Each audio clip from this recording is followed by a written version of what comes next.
continuación tendremos a Pau Aragó y a Modest Beltrán. Modest es estadístico, Pau Aragó es ingeniero de montes. Ambos son investigadores en la cátedra Eurocop y el título de la ponencia es Plugin para la predicción policial a través de procesos de puntos espaciotemporales.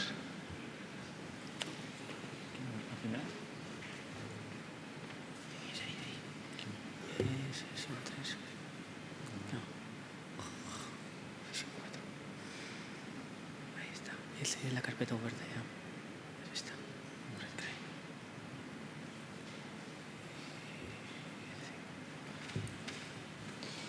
Bueno, buenas tardes a todos.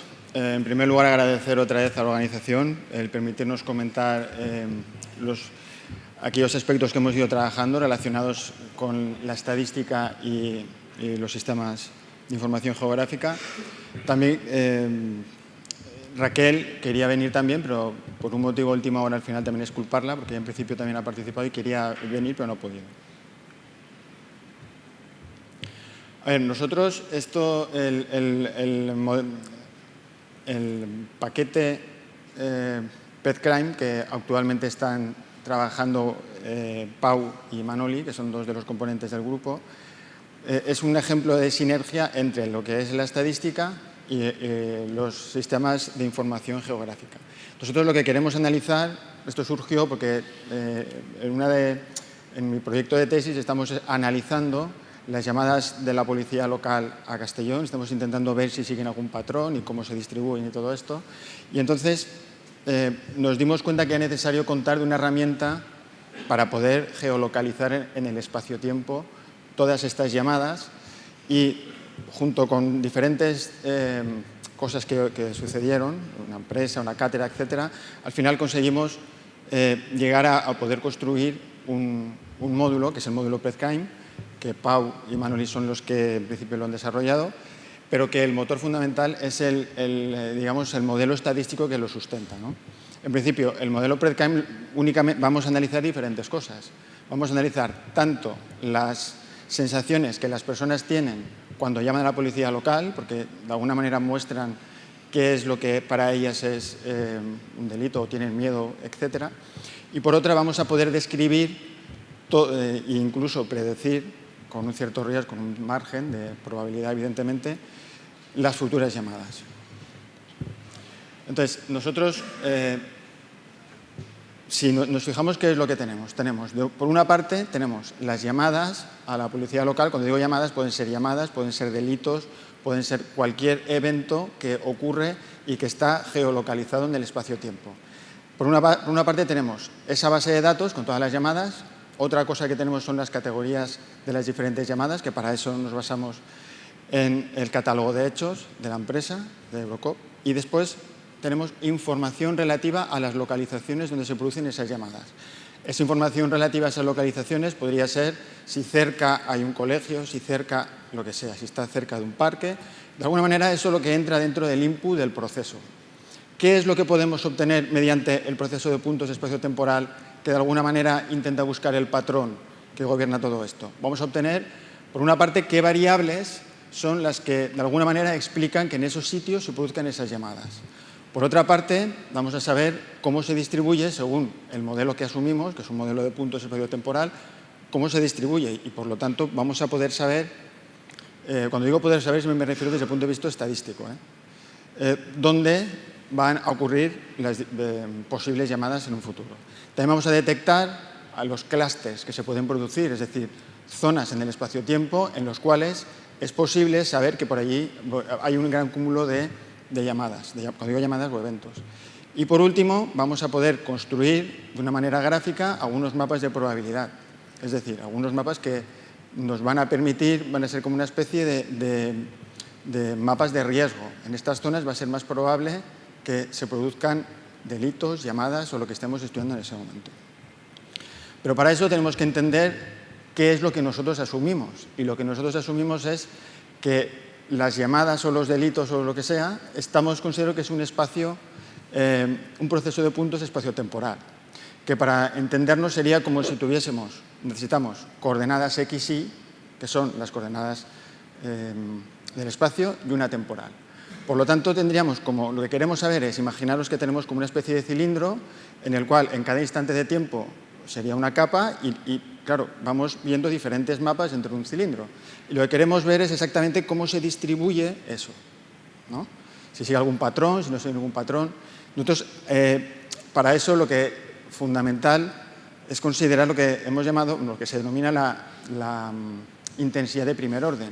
Que la intensidad de primer orden es lo que me dice cómo es esa, digamos, entre comillas, esa manta o esa superficie que está dentro de ese cilindro y que va produciendo los diferentes puntos. Para entender lo que es un proceso de puntos, y podemos ver que se pueden clasificar según la intensidad en tres tipos. Un primer tipo que es regular, que es evidentemente no es aleatorio, porque hay un modelo, un patrón claro. Otro proceso de puntos que es agrupado, en el cual, como se ve, hay diferentes zonas que tienen más datos. Y luego tenemos un proceso completamente aleatorio, que es el independiente, que es un proceso que se denomina de Poisson.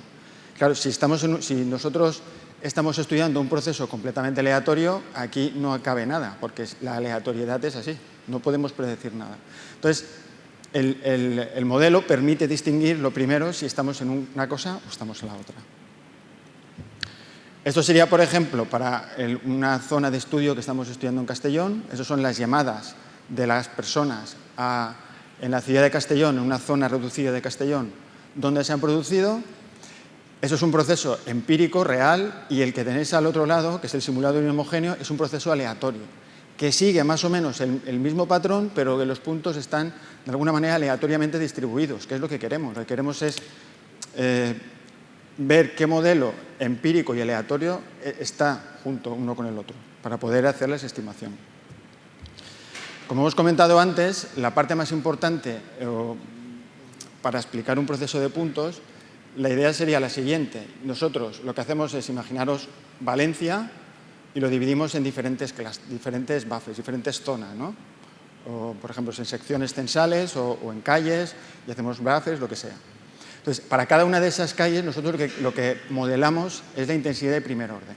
Entonces, lo que tenemos es esta variable que yo he escrito ahí, I mayúscula I sub t, lo que me va a decir es el número de llamadas, si estamos hablando de llamadas o de delitos, que se van a producir o que se producen en el instante I, en la región I, perdón, en el instante t. Y eso es lo que yo quiero gobernar, lo que yo quiero saber.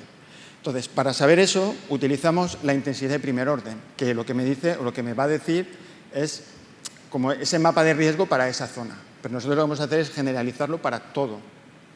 Entonces, consideramos o asumimos en el modelo que esa intensidad de primer orden, que es espaciotemporal, la dividimos en dos partes. Una parte que es determinista, es decir, que viene definida por los datos, que ahí es mu de xt, representada por mu de xt, y otra parte que es la parte aleatoria, porque cualquier fenómeno social tiene una componente que a lo mejor se rige por algo concreto, algo previsible, y otra parte que es aleatoria. Al mismo tiempo, lo que hacemos es la parte que es determinista, que es la que procede de los datos, también la dividimos en dos partes. También asumimos que eso es así. Y es una parte que es temporal y que solo permite o solo estudia como, digamos, la componente temporal del proceso, y otra parte que es únicamente espacial, que lo que permite es estudiarlo como si el tiempo no influyese. De esta manera, al considerar que esto tiene dos componentes, podemos realizar regresiones y poder, para cada una de esas zonas que yo os había comentado, podemos aplicarle unos modelos matemáticos, por ejemplo el GAM, que nos permite para cada una de las zonas, para cada una de las secciones, imaginemos, predecir en función de diferentes covariables, que es toda la información que le hemos metido al modelo, cuántos datos va a haber. Y de esta manera, con esto, podemos obtener una cosa similar a esta. Y es esta, la parte izquierda, es los datos reales, y la parte derecha lo que muestra es aquellas zonas, es un suavizado, es aquellas zonas en las cuales es más, con datos reales es más fácil que se den las llamadas o los delitos. Este mismo proceso, en lugar de con el GAM, lo hacemos con un GLM y lo hacemos con el tiempo. Cada día La variable a explicar sería, la variable explicada es el número de llamadas por día y el resto de covariables forman parte de lo que lo van a explicar, con lo cual obtenemos algo parecido a esto. De alguna manera, estas dos juntas nos permiten obtener la intensidad de primer orden, pero recordemos que la intensidad de primer orden es estamos estudiando todavía la que es descriptiva, la que está basada en datos. Pero nos queda la otra parte, que es la parte estocástica. La parte estocástica, como casi siempre en estadística, asumimos que es un proceso gaussiano, es un proceso un poco más complejo lo que hay debajo. Consideramos que es estacionario y el valor esperado es 1. Y además es una cosa importante porque aquí es donde queremos explicar la relación que va a existir entre el espacio y el tiempo, porque si os habéis dado cuenta, en el caso espacial, en el caso descriptivo, la primera parte, el determinista, no estamos teniendo en cuenta eso, estamos asumiendo que son independientes. En esta segunda parte es donde lo tenemos en cuenta. Y por último, cuando ya tengamos toda la intensidad de espacio-temporal, es decir, el lambda xt para cada uno de los ejes, podemos ya saber cómo se distribuye el número de llamadas en la zona yésima y en el instante t, según este modelo. ¿Vale? Este modelo es un modelo de conteo de puntos, porque es un modelo Poisson. Lo que hay dentro es la intensidad y ese valor de la intensidad es el número medio de llamadas esperadas en ese punto. Con lo cual, si tenemos el modelo, básicamente sabemos más o menos cómo se distribuye el número de llamadas. También, aparte de aquí, podemos saber cuál es la estructura de covarianza que se puede calcular. Y, por último, este es un modelo de estructura jerárquico, ¿vale? En el que nosotros asumimos que hay un proceso latente que existe y a partir de ahí, con la información que se obtiene a partir de los datos, lo que hacemos es ajustar al modelo. Todo esto es lo que Pau y Manoli están intentando desarrollar, bueno, están desarrollando en sí, están desarrollando dentro del módulo que ahora Pau pasará a acabar de explicar.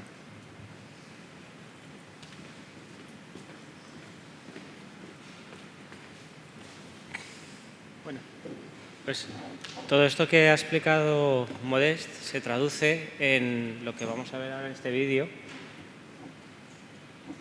Es un plugin desarrollado a partir de las necesidades de una empresa de gestión de datos policiales, de gestión de base de datos policiales, que se llama Eurocop, que lo que tenían era una necesidad de que ellos que estaban gestionando los datos tenían una necesidad de analizarlos. Y necesitaban analizarlos dentro de un entorno, de un contexto espacial, y en este caso se optó por utilizar GVSIG para desarrollar el plugin para análisis de estos datos. El plugin lo que hace es cargar los datos de inicio mediante un shape, carga el contorno de trabajo y carga pues, los datos también temporales. Selecciona aquellos datos que quiere analizar dentro del shape y entonces carga un modelo paramétrico. Está también pensado para utilizar modelos no paramétricos, pero de momento no está desarrollado.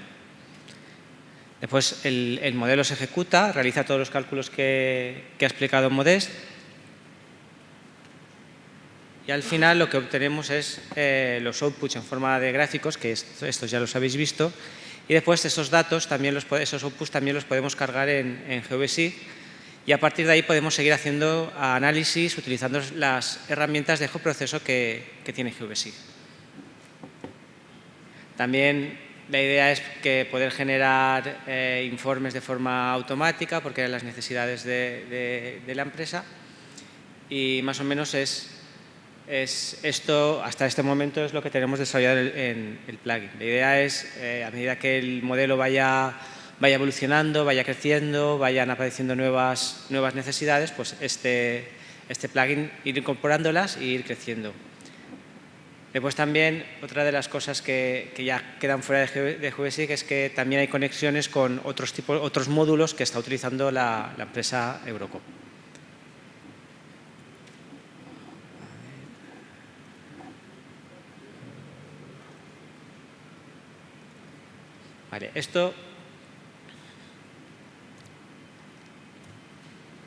Vale, esto es porque es la aplicación de GVSIG con todos estos datos policiales están aplicados a la criminología.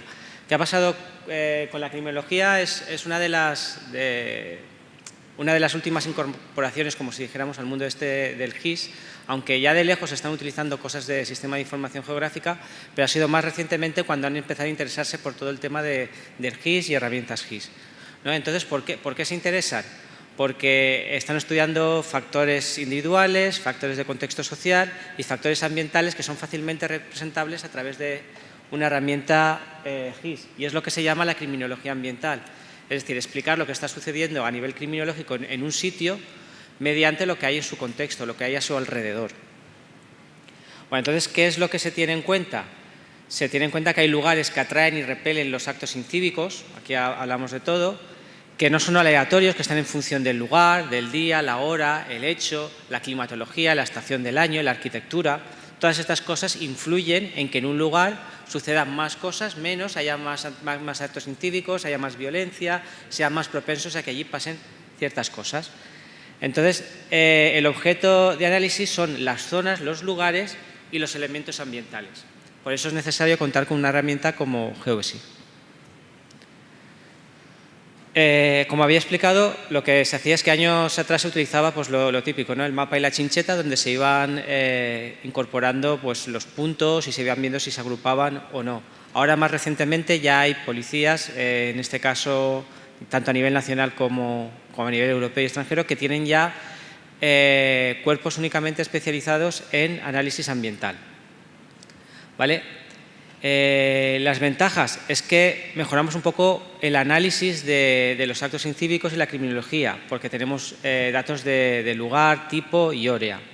Es más visual y más descriptivo, al igual que hemos visto en la ponencia sobre arqueología, podemos visualizar aquello que está pasando de una forma gráfica y a primera vista ver si hay algo que resulta extraño. Y después podemos utilizar con GeoGeSIG todos los geoprocesos que incorpora y utilizarlos para realizar planes preventivos, predictivos, como hemos visto con la herramienta, reestructuración de horarios de personal, de patrullas, mejor organización y realizar un perfil geográfico para aquellos casos de delincuentes que sean seriales, es decir, delincuentes que tienen hechos repetitivos que siempre actúan en determinadas zonas, en determinado contexto. Bueno, esto es una de las salidas que vamos teniendo. Aquí estamos contabilizando el número de llamadas que hay en la ciudad de Castellón por distritos censales. Y como he dicho, este es un proyecto que está englobado dentro de lo que es la cátedra Eurocop, que está patrocinada por la empresa Eurocop Security Systems, que se dedica a gestión de bases de datos policiales. En este proyecto también está colaborando y participa activamente la Policía Local de Castellón. Bueno, sí, ahora esto es todo. Dar las gracias por esta oportunidad de presentar el proyecto y gracias.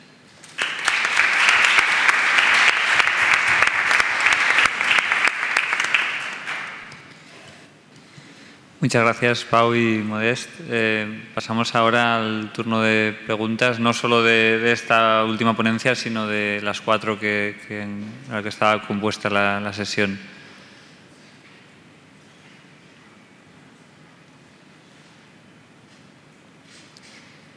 Bueno, si no hay ninguna pregunta, puedo empezar lanzando yo algunas. Por ejemplo, en el campo de la arqueología, tanto para Alexis como para Alfredo, ¿qué herramientas pensáis que no ofrecen todavía los GIS y que serían interesantes para la arqueología? Ya que ha sido un poco distinta la presentación, yo me centro más en la excavación y más en el espacio, pues para el tema de la excavación sería útil poder contar sobre todo con la coordenada Z y elementos que marcaran la profundidad en las capas shape, porque eso nos permitiría visualizar muchísimo mejor la estratigrafía. Esto sería una de las ventajas que más hemos encontrado a faltar en el campo de la arqueología del paisaje. Es mejor que lo explique él.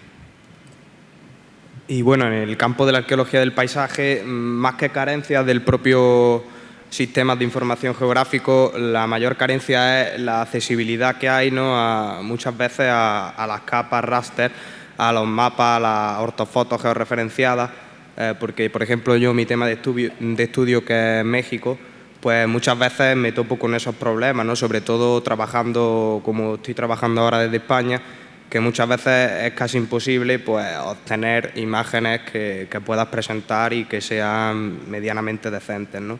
Pero lo que digo, me reitero que lo que es desde el punto de vista de la arqueología del paisaje, la carencia a mí ahora mismo, el GIS, que el GeoVSIG me proporciona todo lo que necesito para ese trabajo.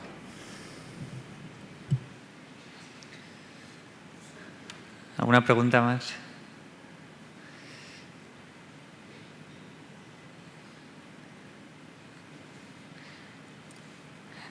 Pues yo aprovecho también para preguntar sobre la ponencia de Pau y Modest.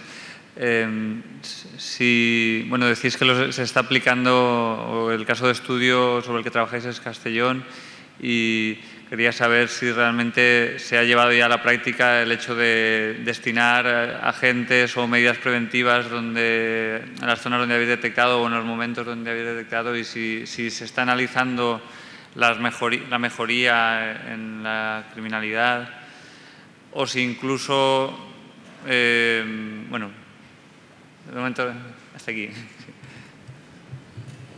De momento todavía no.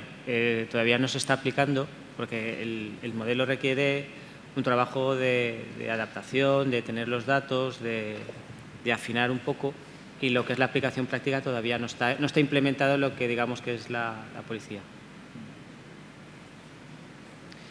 Y ¿sabéis si se está contemplando, por ejemplo, el hecho de si influyen factores arquitectónicos o de otro tipo, pues que algún tipo de trasvase de información hacia a lo mejor áreas de planificación urbanística o cosas así, para hacer una tarea preventiva, pero no ya desde un punto de vista policial, sino ya desde el punto de vista de la planificación del entorno? Bueno, en principio yo lo que creemos es que una vez tengamos los resultados vamos a saber en aquellas zonas que se producen cuáles son la información que hace que en diferentes puntos las personas, sobre todo si estamos analizando las llamadas, tienen la sensación, por eso el marco de sensaciones, de que allí está pasando algo. Entonces, una vez tengamos eso, yo imagino que toda esa información la podemos volcar a las personas competentes, que en este caso supongo que sea el ayuntamiento, y ellos yo creo que sí que podrán tomar decisiones al respecto, en ese sentido. En este caso, si hubiese estado aquí Raquel, que ella es criminóloga, te lo hubieses pedido explicar un poquito mejor. Yo te puedo transmitir lo poco que sé. La idea es que esto ofrece, como si dijéramos, una pista al analista criminológico de qué es lo que está pasando y dónde está pasando. Después es necesario un trabajo de campo en acudir a los lugares donde han salido las alarmas y ver el entorno, la arquitectura, si la arquitectura favorece que hayan actos vandálicos, si es una zona deteriorada, si es una zona que resulta que hay muchas vías de escape.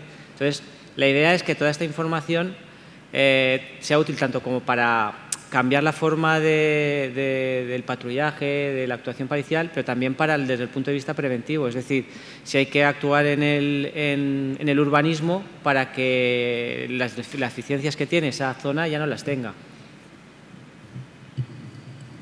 Muchas gracias. ¿Una pregunta más en el público?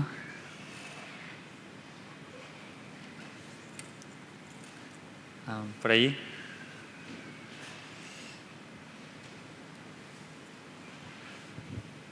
En el tema de la predicción del crimen, la variable temporal y la variable geográfica, ¿habéis encontrado alguna correlación? ¿Alguna es más importante que otra? En principio, nosotros ahí nosotros en el modelo descriptivo lo que estamos haciendo, la primera parte era, de alguna manera, dividirla en dos partes. Entonces, no es que una pese más que otra, sino que las dos implementan la intensidad. En cuanto al grado de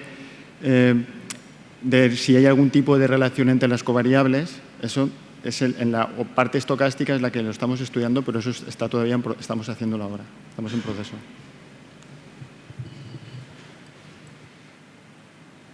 ¿Una pregunta más? Bueno, yo si no hay ninguna pregunta, voy a preguntar también a Andrea. Do you have translation or are you getting the translation? Yes. Okay. ¿Te llega la traducción? Si, ¿para qué versión habéis desarrollado esta integración? Si es para la futura 2.3 de GVSIG.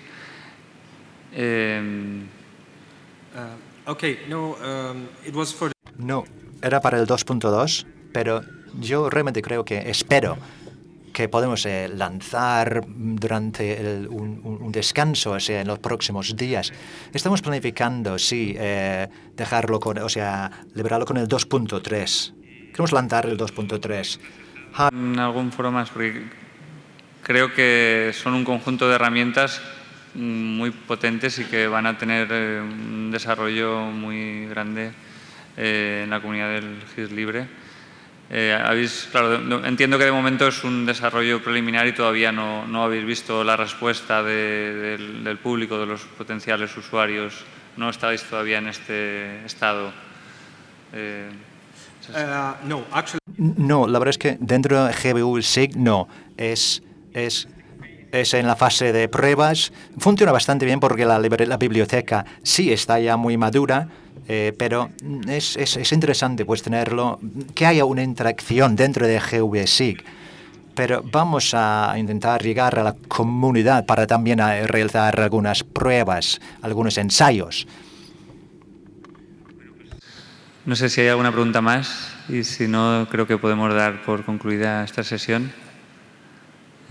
Muchas gracias al público y también a los ponentes.